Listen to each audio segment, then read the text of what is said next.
Hi, welcome back. I am Joe Peters, your host in MomFit with Joe Peters, the show that helps you to win the marathon of motherhood without burnout.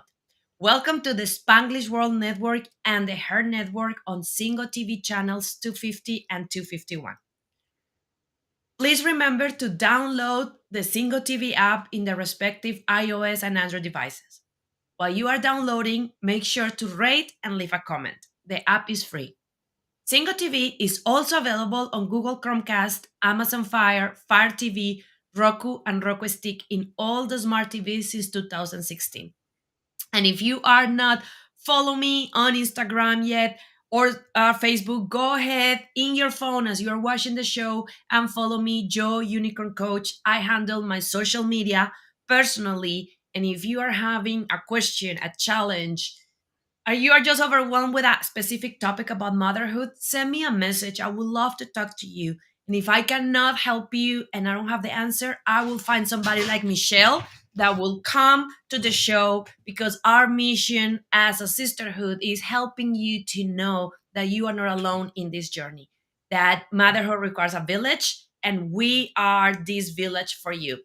So today I'm super excited to talk with Michelle. We're going to be talking about a big topic. I don't know if we're going to have enough time. It's about how we can keep our identity in motherhood. And Michelle is a loving mama, empowerment speaker, author, and coach. She believes in the transformation of the power of woman circle, sisterhood. Amen. With a background in education and a deep passion for connecting mamas, she wholeheartedly supports mothers in igniting their passion through grace and community. Michelle's heartfelt mission is to create a world of full of passionate, connected moms who lovingly inspire those around them by using the nurturing concept of women's circles. She is a mother of three: Liam, that is 13, Bella, 10, and Lily, 7. Michelle, I'm super excited to have you here. Welcome to the show. I am delighted to think about the topics that we're going to be talking. I will start with where and how you get to work and do what you are doing now. And also, that this is one of my favorite phrases too. Every time that I have a guest here, I ask, what is your favorite phrase? And Michelle's favorite phrase is, let's do motherhood together. So, Michelle, welcome. And let's chat a little bit about that journey for you, how you find this mom circle and how you find this purpose and this passion into helping moms. Oh, thank you so much for having me. I'm so grateful to be here and just excited to talk to your audience today. And taking back in my journey, part of it started September 1st of I have the date in my head, 2020. In the midst of COVID and because of health problems going in our family, we decided that we'd also homeschool our kids at least for the year. So on September 1st of 2020, not only did we decide to homeschool our kids for that on that starting that day, but I also started a journey called the 75 Hard. And the reason why I did this was I just felt I was like kind of in this fog, not sure what I wanted anymore, not sure, like just feeling like all I was a mom. And I just didn't know what to do with myself anymore. They were getting a little bit older where I'd had like moments and time to do stuff. But then the question was, what do I do with that time? And I just felt so lost and I felt like this fog was in my head. And so when I started on this journey of homeschooling them and the 75 part, it opened up this whole new realm of personal development for me as well as connection with my kids. But it was in this that I realized I got to actually, long story short, but I got to the whole year. And in this 75 hard challenge is that you do two 45-minute workouts. One's outside, you drink a gallon of water, you keep the same diet, all this stuff. And one of the things you have to do is take your picture. When you do the phases later on, you also have to take cold showers for 5 minutes and do visualizations, things like that. So fast forward to day 25 of phase 3. So I am now 5 days of trying to finish this entire year. So there's breaks in between, but I was 5 days where I had not stopped. And I was 5 days away. I must have fallen asleep reading. And I wake up and I'm like, it's 2:30 in the morning. I had talked to a stranger that day. I had done my random act of kindness. I had taken my 5-minute cold shower. What I forgot to do was take my picture. And they always warn you at the beginning of this to take your picture. And so I get up at 2:30 in the morning and I take the picture, but I have this feeling of like, I failed. I didn't do this right. And then in the morning, I ended up finishing the 5 days. And some people say gray area, whether I finished, didn't finish. What I realized actually at that moment in hindsight now was is the first time I actually realized it's really about the journey. Because I was so worried about this 5 days from now, I didn't look at the fact of what I had grown in this time period, of the weight I had lost, of the mental change I had made. And all of a sudden, this hindsight moment of like, I failed, I didn't fail, whatever. It was that wake up call that, oh my God, these are the things that happened over this year that now had propelled me forward. And I wanted to create that for moms as well and helping them. Now, the 75 hard, I don't think is for everyone. It's very intense and it's ironic that I'm working to launch my own 45-day Mom Genius reboot because I want to dial that back in terms of how do we fit a reboot into our day as a mom and still move forward? Because the big question we ask is, what is our purpose? What are we here to do? And if you ask most moms and say, what do you want to do in the day? Like, well, I got this, this, and this, and this to do. No, no, no. The question is, what do you want to do? Is there something you're doing for yourself? And they ignore the question and they keep going to the next step of what they're doing for the kids or they're doing for their husband or spouse or whoever, or their friends even, but forget about themselves. And I think that's the beauty of that I wanted to help in connecting moms together, is realizing that we're doing this together. And then when we try to do it alone, that's when it's no fun. And so that's where the women's circles and all that aspect come in, is having that connection and that deep understanding from each other and seeing each other's journey in this as we go through motherhood. I love it. I love it. I love it. And it's so important, right? Because that is one thing that I'm also super passionate, and that is that society built on that go, go, go, achieve, achieve, achieve, that make us as moms, especially, to have that feeling at 2 o'clock in the morning into, oh, I failed. And then is something that our brain is used to it, to thinking, but for survival reasons, we are wired to think on the glass half empty, not half full. So instead of saying everything that I did, the one that I stuck is the one that I forgot, the one that I didn't did. Um, and I will bet you money that you at 2 o'clock, you were like, even if I get up right now, it's already 2 o'clock. So it's already tomorrow. So it doesn't count. So it's amazing. And part of that is, I want to talk a little bit about how do you see that transition into motherhood? And this is something that I'm completely in love with, because I think that we have a big black hole in the middle. We have a lot of information and a lot of support and a lot of normalization on the adolescence. And then at the end of our life as women, we have a lot of information, normalization, and support on menopause.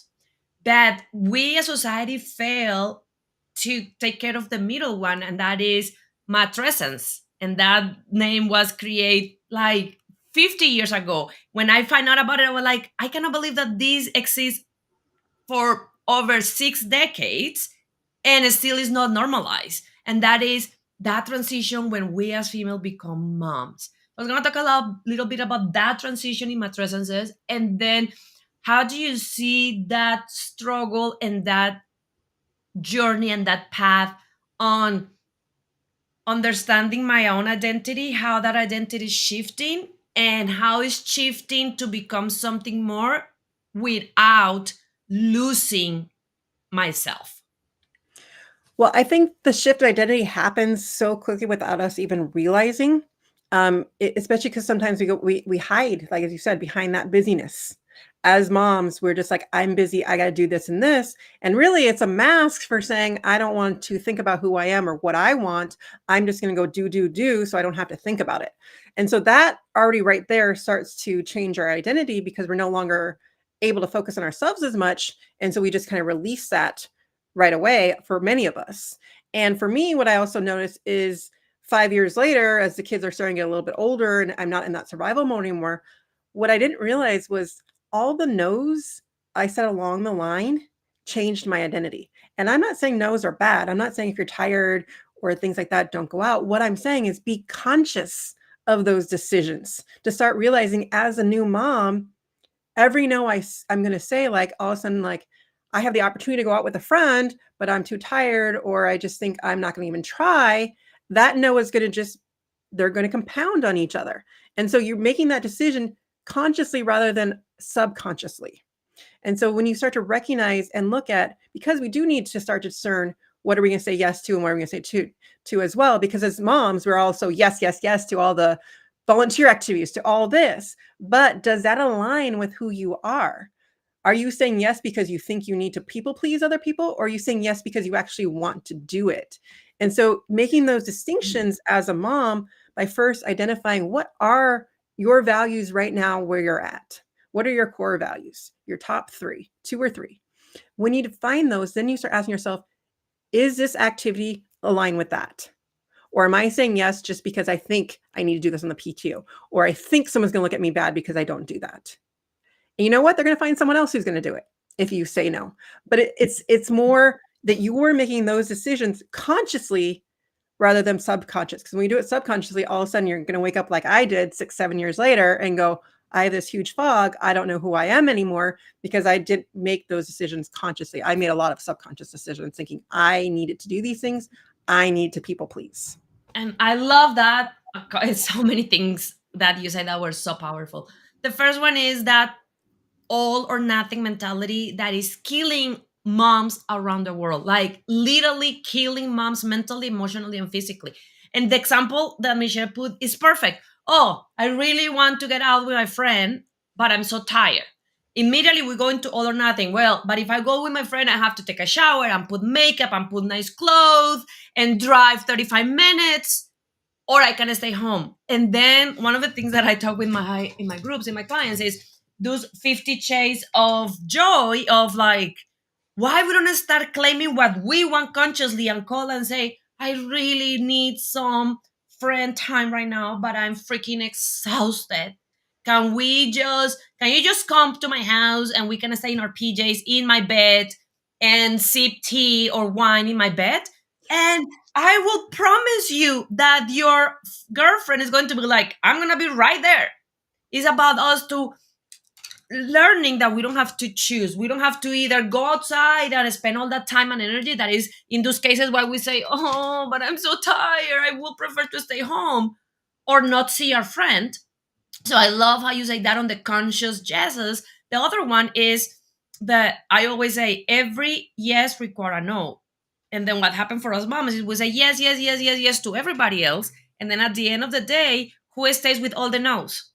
Us. Mm-hmm. Because no for my self-care, no for my free time, no for doing the things that I love, because I already give all the yeses.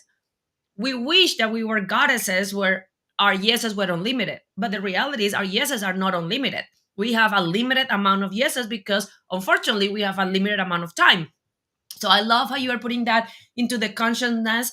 And I love how you are putting into take your top 2 or 3 values and align yourself and your actions with that. The example with what do you like versus what I should be. I was talking with a mom and she was saying, like, well, I have to bake the cupcakes because that is what all the moms do. But that is not what I like. I don't like to bake. So why you don't say, okay, so when it's around baking, I will buy my cupcakes. I will not feel guilty about buying my cupcakes because then it's like, oh, but all the other ones are homemade and mines are buy. I'm gonna buy the best ones, most beautiful ones that I can find. And then I'm gonna do something that I like. For example, I'm gonna donate time to the PTA because I love networking and helping, or I am going, or I really don't like any of that. I'm gonna write a big check and send it and help other moms with my money to do thing. So how we can be clear in our identity and what work for us, and from there choose how we want to be moms. I love that. I love that so much, and it comes down to, I mean, I guide a bit by the Mama Genius Hub because we're trying to find our genius, and sometimes we don't know what that is. And so when we look to search for it, and we start asking, and even starting asking friends, what am I good at? Even if you can't distinguish it yet, but to start figuring it out and asking that question through curiosity to discover what is your genius. And as you said, if you're better at networking, volunteering for those positions, they're going to light you up versus baking. And in fact, my son's the chef around the house who's 13. And if there's a baking opportunity, I sign up for it so he can bake. And so it's delegating like that. I'm good at that part, but I'm like, I'm not going to go bake, but he wants to. So I'll sign up for it so he can and feel like he's giving back. And the other thing I thought that you brought up that I want to touch on was the concept of time. We do only have a certain amount of time in the day, but time is also a relative construct we put on ourselves because you have to ask yourself, how long is something going to take you? So for instance, if you have to write an email to someone, that email could take you 5 minutes. It could take you 2 hours. And so when you are in your genius and you are doing things that are more light you up, those activities that you're choosing are going to take less minutes in the day and you're going to get more done because you're doing those things. So it depends on how you look at time. And yes, we still only have 24 hours, but the question is, how long do activities that you're signing up for take you and how much do they fill you up? And take the 24 hours, because if you're doing something you enjoy, and like you said, networking, you're going to enjoy that and you're going to spend your hour doing that. That's going to be an hour that you're lifted up, that you're spending doing that versus an hour that you would have been sitting there baking, pulling your hair out going, why did I sign up for this?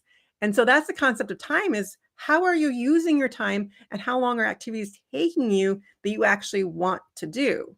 And then you look at the realm of how busy am I because of the things that I'm enjoying doing, or things I sign up to people please other people. And also my day is gone because that email took me 2 hours instead of 5 minutes. And I love that because it's the concept of Albert Einstein that time is relative.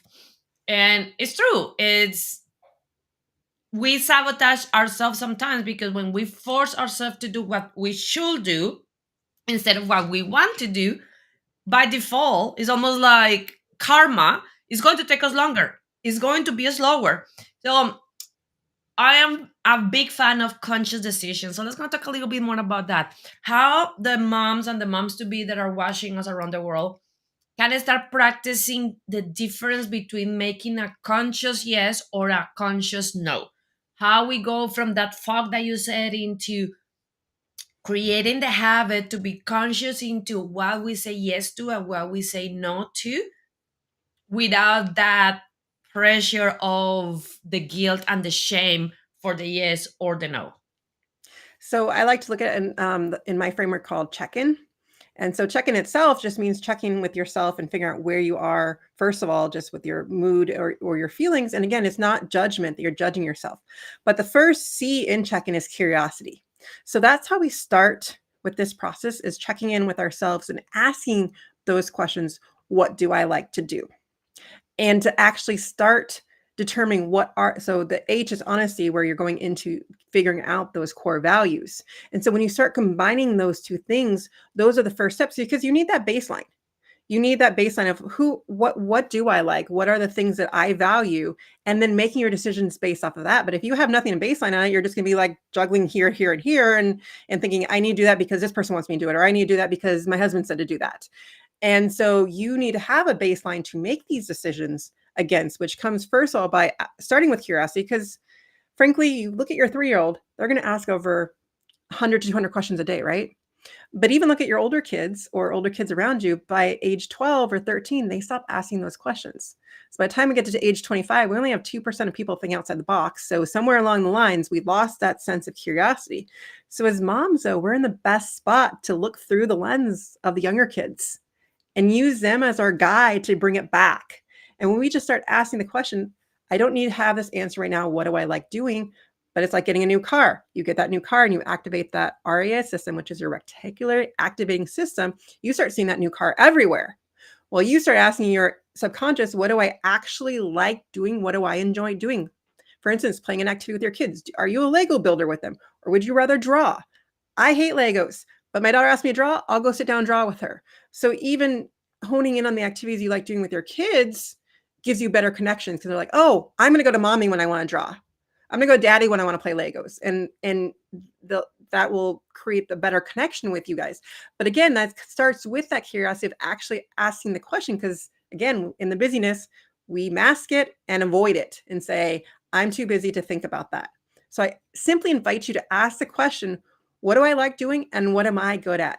And if you don't even have the answers, you can even start asking people around you on what they see that you've done or when they've seen you smiling, just to start the subconscious from coming forward. And all of a sudden, once like that new car you start seeing everywhere, you'll start seeing answers to that and you start keeping a list of it.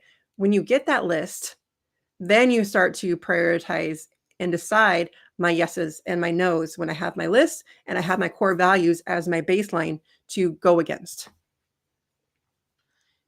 And on that one, how we fight the society constraint of being selfish and the brainwash BS around a mother love is selfless love. How we balance that, because yeah, any new mom will be hearing us and get inspired and motivated and start doing some of these things, and as soon as she has to put herself first for a yes or for a no, the risk of she finding some pushback from her family, from her friends, from her work, from society is high. And then start the questioning of, am I being selfish? And do I need to be selfless in order to love unconditionally my kids and my family? Well, I love that question, but I'm going to answer it with another question of moms asking themselves, what do I want for my daughter's future? Because if they see you being that selfless mom, they're going to become that selfless mom in the future. And I guarantee you, I know you've not seen that for your daughter. You're like, oh, well, that has nothing to do with me. It has everything to do with you because you are that role model. They're going to be a happy, healthy adult if they don't see a happy, healthy adult. They can care less what you say. They care so much what you do, and they start to mimic what you do. They start to see you meditating. They start to see you doing your morning exercise. They start to think about it. I mean, when I started changing my eating diet, it wasn't that I asked them to do it with me. It was because I was doing it. My son got in so into nutrition, he starts reading all the labels on the boxes, and he wants to tell other kids about that. I did not tell him, you need to do this. He just saw me doing it, and it inspired him to do it. So again, it's finding the things that you're good at and then inspiring them to do the same. Like I said, with the baking, I don't want to bake, but he does. So I will pass that on to him to inspire his genius. And so it's all about being that role model for them. And if you're not doing the things you like to do, then they're not going to do the things that they like to do. And there's going to be this resentment going over and over. But again, what do you want? You want your kids to be happy, healthy adults. Well, they have to see that as a model in you because they need to see those actions so they can mimic and emulate it. I love that, and I think that that is the best question that we need to ask. And then for the moms, and then I will say it also not only for your daughters, for your sons as an adult and as a husband and as a father. And then for the moms of very young ones that are like, well, I just have a baby, is realizing that your baby subconscious is being created since the second trimester of pregnancy. So even when your baby is not going to remember consciously a lot of that, their subconscious is going to be very strong. So they are going to be at 25 saying like, I don't know why I do this, but I always eat less last. Maybe you did that when you were pregnant. So it is matter of you having the question is to what future I want for them. And then I love what you're saying is not talking, is walking the talk, is make me the example. And I think that that is a very freeing thing to encourage us to step into that place of, it's I, for example, with my clients, I tell them it's not selfish, it's self-full. It's about us feeling comfortable doing things for us, because the reality and is stupid, simple, and evident, but still we don't normalize it. As better I feel, as more full I am, as more happy and balanced and calm I am, as better mom I'm gonna be, as more tolerance I'm gonna have, as better example I'm gonna have. So the stupid concept of selfless love, of everybody first, is actually not a good thinking process, because when you are with your tank empty, what happened? You are a lot more likely to scream. You are a lot more likely to react. You are a lot more likely to say things that you will regret and have to say, I'm sorry. So even at that perspective is who I want to be. So then they grow up being that kind of people. Now, well, we are talking about this. Let's gonna pass into connection, connection with ourselves and with others.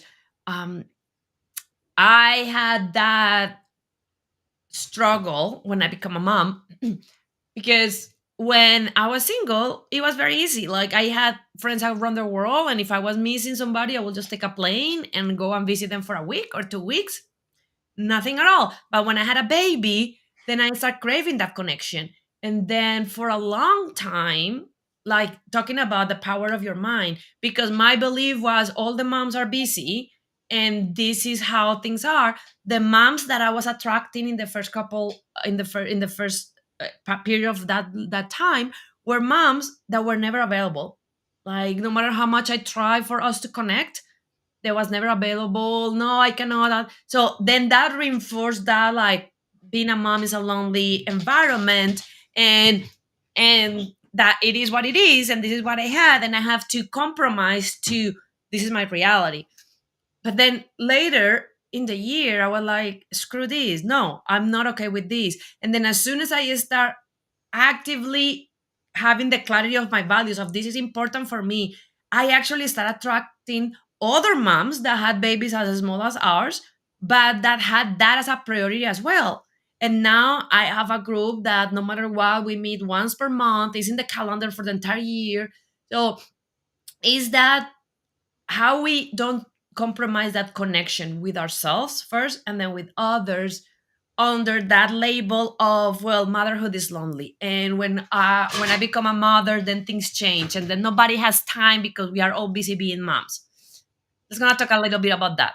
Well, I think it comes down to a couple points you made in terms of, like, when you were even talking about how an infant might feel, with the way you feel if you're overstressed, or how you're going to feel when you're yelling at someone when your foot cup's not full.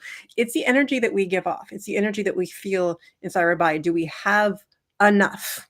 Or are we hungry? Are we tired? And when we're depleted from energy, when our kids are screaming at us, then we're, like you said, we're going to yell back at them. The same thing comes into play when we're trying to attract other people around us. Is if we're giving off that depleted sense, I don't have time, well, you're going to attract the people who have that depleted sense, I don't have time, and that same type of mentality. And I'll even say for moms who start down one of our programs or realms or things of personal development, is you will notice that people around you are all of a sudden either on board with what you're doing or kind of scared of what you're doing because it's different. And it's like, well, how can they do that many things in a day? There's no way I could. So there must be something wrong with it. And then they push up that negative energy towards you, which makes you want to backpedal in your connection with them. And so then that fuels that feeling of not having anyone around. And so that's even why I wanted to create Connecting Mamas, because I felt that as well. I felt that people around me were like, oh, you're doing too much. There's no way you could do that much in a day. Like that's just not right. So we don't really want to hang out with you anymore. And then again, you start to want to backpedal on all of that. But the key is that you want to find that community where you can be honest and open, because vulnerability is a really key phrase right now. But there's a very defined infant with it in terms of, you do not have to be vulnerable with everyone. And please don't be vulnerable with everyone. Don't walk up to a mom you just met in the playground and tell her your whole life story. It's like walking up to someone for the first day and saying, "Will you marry me?" It's that kind of feeling. Vulnerability is a dance. It's an open thing that we do, but for some reason, because it's this such key phrase word, we think we need to be vulnerable with everyone. That's when our boundaries get overplayed. Like we go up to that mom and now their boundary feels like, oh my God, what the heck just happened? It's a small dance where you might say one thing and see if they respond. If they don't, then you move on to the next person or whatever it is. But vulnerability is not for every person you meet. It is for that close net of people that you surround yourself with, because it is part of that energy that you're giving. Who do you want to exchange that energy with? Who do you want to give your heart to? And don't tell me you want to give your heart to every person you meet. I doubt that that's true. So it's really finding that in these connections. And as moms, it does become so isolating because now we're trying to do it alongside of another human being. And so trying to have a conversation with someone that keeps getting cut off makes it hard. So again, that comes back to the conscious decisions of, okay, I felt like I had a little bit of connection with this person on the playground. Let's see if a coffee date is going to, without the kids, to see if we can make a deeper connection. And so one of the things I did with Connecting Mamas is, and I've really become impactful by the women's circles in terms of what I mean by a women's circle, because I feel like that term isn't really defined yet. And one of my jobs is to mainstream that word. But when we sit in a women's circle, we're sitting in a circle with principles. Okay. We're sitting in a group of women where we're not, when we open up the circle, we're opening up intentionally, connecting ourselves together to have a deep conversation. It's intentional. There's no cross talking during a women's circle. So if someone says something, you're not going to respond and try to fix them. One of the principles is we're not broken. We're here to share our experience, be seen and witnessed by another human being. And so everyone who's sitting in the seat, yes, you have a facilitator who starts a circle, but every woman in the seat is a leader because we each have an experience to share with the group. But also on that note, silence is part of circle. If you don't feel like sharing that day, you do not have to, because silence is sometimes you get whatever medicine you need from that circle that day. And the key I love about this is the deep listening skills you learn from actually listening to someone and not responding to them opens your heart up, that now I'm able to take that to my kids. And when they're sharing their day with me, I'm like pursing my lips together going, nope, not going to fix, not going to respond. I'm going to wait to see. And you let that silence go. What you notice about silence, especially with kids, is if you don't cut them off by the end of the conversation, just like they will probably fix their own problem. Or they will ask if they do want you to contact a parent, or they will ask if they do need something, or they'll just say, nah, mom, I just want to tell you about that. I don't need anything else. Just need to get off my chest.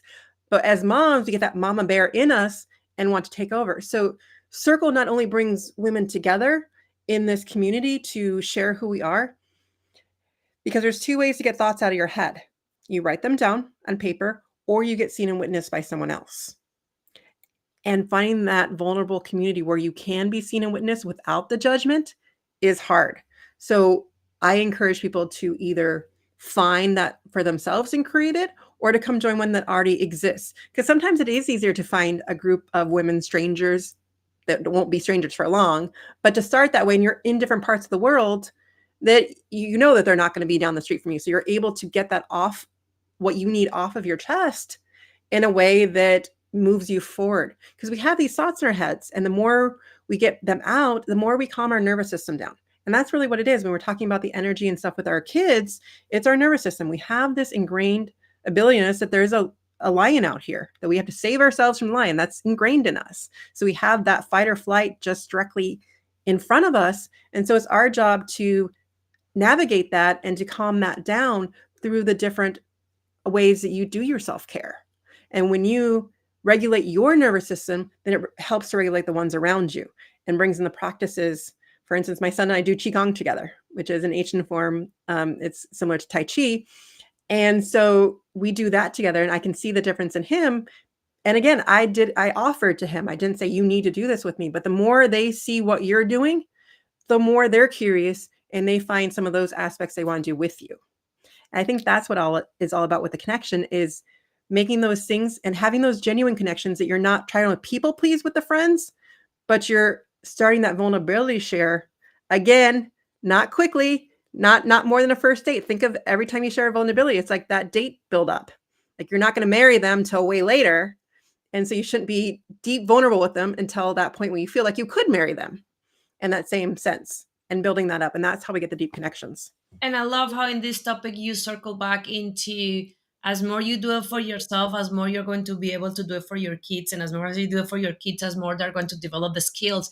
So it's actually a spiral that goes around and around and around. And it is beautiful. And part of that message that when I was hearing you was thinking on, the message I think is don't settle for less. So if you are craving connection, if you are feeling lonely, listen to Michelle and I. It doesn't have to be like that. Actually, I make fun because that is a last year was a reel that was super viral of like mom saying, everybody talk about a village. Where is the village? Because we talk about the village, but the reality is society rip out of of communities the village. Like the village was there when we were living in the same town Mhm. for 65 years. So the village was by default natural because next door was your mom and across the street was your cousin,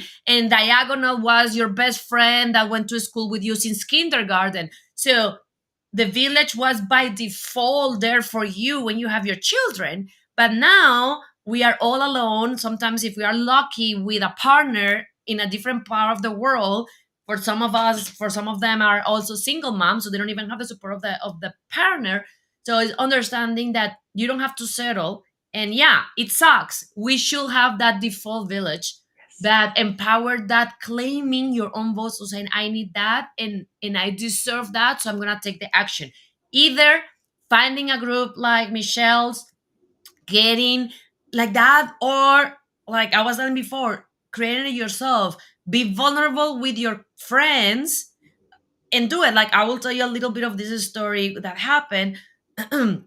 How I get this new group of friends that is filling my cup in that connection a lot was because I am from Colombia, I speak Spanish, and I live in Ohio. So the only person that my baby hears speaking Spanish is me. And I started realizing a few months ago that he was more and more speaking in English and less in Spanish. So then I allow myself to be vulnerable, and I went to one of my community. And if you're not doing this, go to Facebook and find mamas on this area or babysitters in my neighborhood. They are everywhere. So I went to one of those groups and I share vulnerably. I'm like, I'm really sad. This is the situation. Are there any moms that speak Spanish that would like to be my friends? And just for me putting out my desire and my vulnerability, a lot of people, like 20 people answer, and from those, four are becoming very close to me. So I think that that is a very powerful message into never settle up, because I'm gonna learn from the master. When you are settling up and you are compromising, what you are teaching your kids is that they don't deserve more, that they don't deserve what they want. If you are, see, if they are saying you all the time, because I want you to hear your opinion, but kids are freaking smart. Okay. Like they know when you are not happy, they know when you are not blooming, they know when you are not. So if they are seeing you all the time compromising for less and being okay and making things work with the minimum, that is what they're going to do in life. That they're going to do when a boss offer them a low pay for a promotion, and they're going to just compromise and take it. Yep. When their partner have an affair, they're going to just compromise an affair. So I'm gonna apply what I learned from you and say, like, think about what you want your kids to do in life, and how they want to enjoy life, and see if you are going in that place too.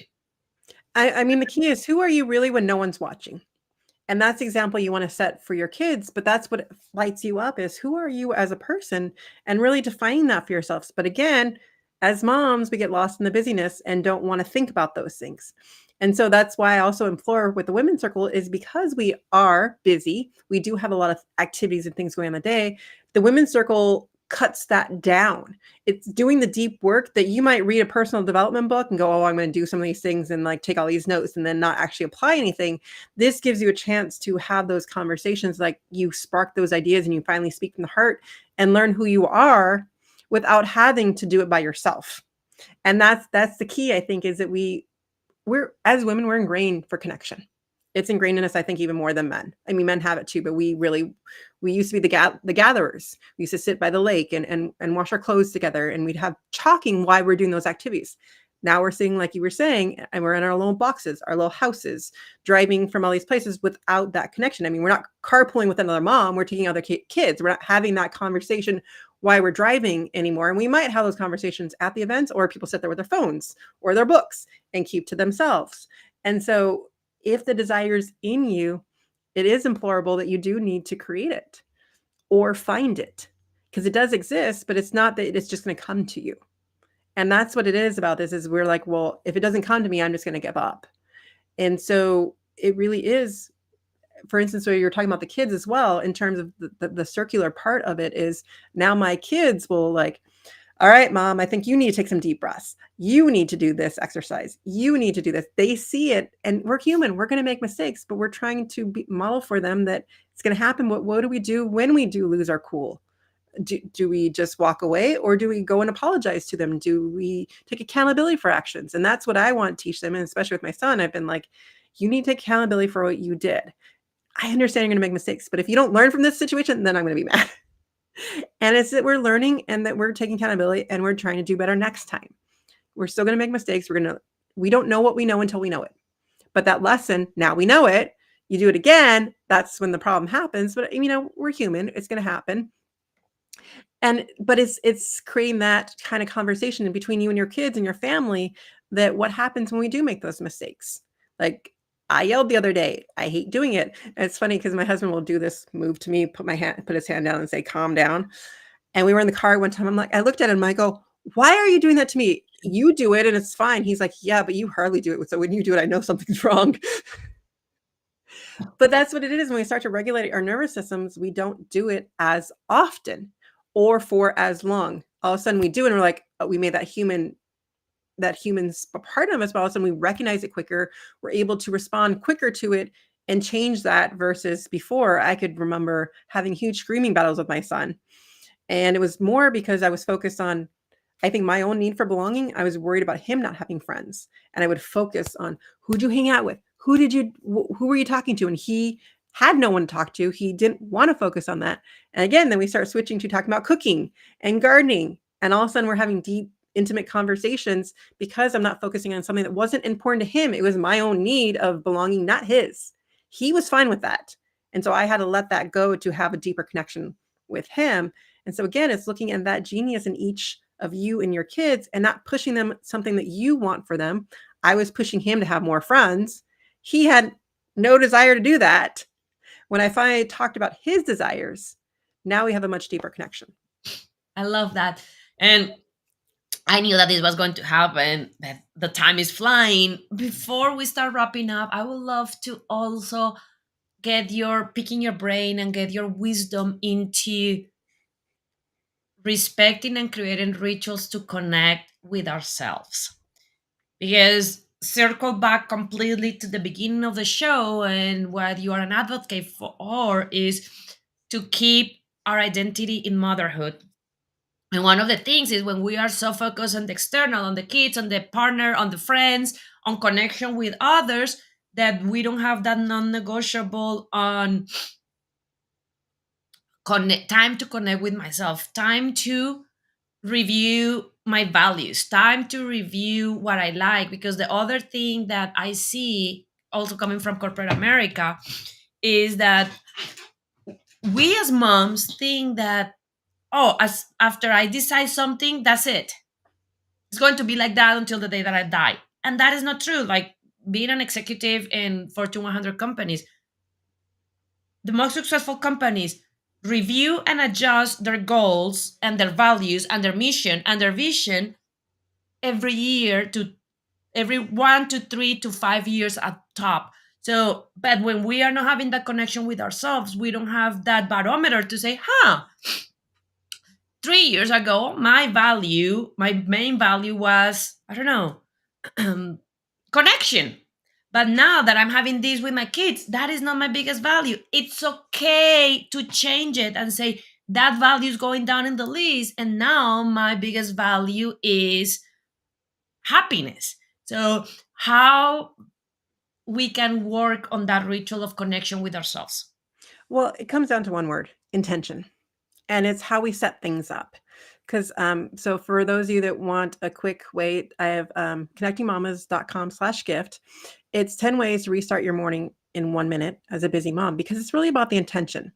For instance, if your baby's over there screaming, it can take you 10 seconds just to take 2 deep breaths to reframe yourself before rushing over to the screaming baby. Your energy is going to feed off, the baby's going to feed off of your energy. So you come into the screaming baby with calm energy, that's going to alleviate the situation faster. And so the same thing with the free gift is that it gives you ways, because we're all different. And so some people might want to journal. Some people might want to set an affirmation. Some people might want to do different things. It's to start listening to our own gut and stop listening to the noise around us. And so that's why I put this freebie out there, is it gives you a chart to look at. And I just ask you from this list, what is the first thing that your gut speaks to? Try that for 7 days and see what happens. Again, this is all about curiosity and opening the door to this pathway. And as the big saying, when you ask, the teacher will appear. And that's exactly what it is that once you start asking the questions, what you need will start appearing. And I also want to invite everyone to, on Valentine's Day, I'm going to start my first 45-day challenge for the Mama Genius Reboot, because it's about, we have it inside of ourselves. Every single one of you are geniuses. It's a matter of, what am I genius at? All the busyness has been hidden that away for a lot of us, and we lose sight of that. And so this challenge will help to reboot that, to bring alive in you, what is my purpose? What is this all about? Am I just a mom? No.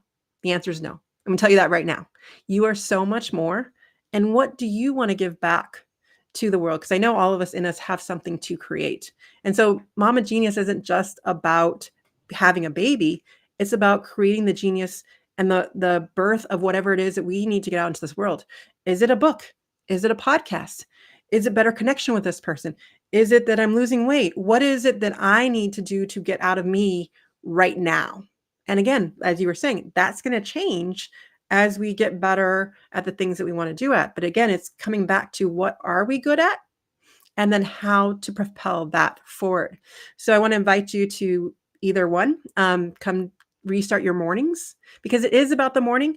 But also, if you can't do it right in the morning, maybe that reboots right after the kids get on the bus, or whatever it is in your day. It doesn't have to be first thing, but at the same time, you probably can give yourself 1 minute before you go deal with them. And then if you want to do a morning routine or something, it doesn't have to be before the kids. It could be after you get them set up. You make it work for you. And I think that's where society tells you need to have your morning routine and do it this way and do it like this. No, you need to do it, but figure out how it works in your day and for you, the way your body works. You might be more of a night person and want to do meditation at night before you go to bed. Whatever it is, you need to make it work for you. And that's why I like to give the variety, because listen to your own gut, erase the noise from society. What is your gut telling you that is going to help you propel you forward?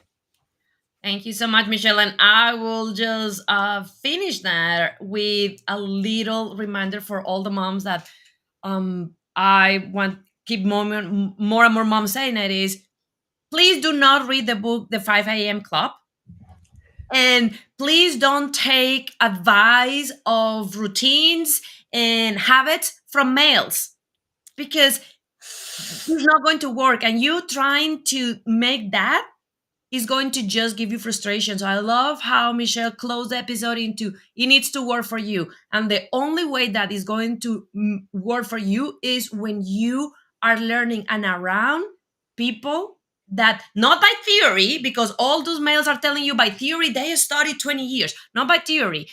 Surround yourself with people that walk the talk with you, that had children, that know how chaotic the mornings here, that know how sleep deprived you are, and that waking up at 5 o'clock is not for your best interest physically and mentally. So thank you so much, Michelle, for this beautiful sign. Everybody, if you want to connect with Michelle, please go to connectedmama.com and follow her. Make sure that you're following me on Instagram at Joe Unicorn Coach for all questions and doubts. And this show can also be heard on the Spanglish Radio Network. Please check out www.spanglishworld.ca for all the news and programming. Spanglish World. Watch it, hear it, read it, download it, and leave it.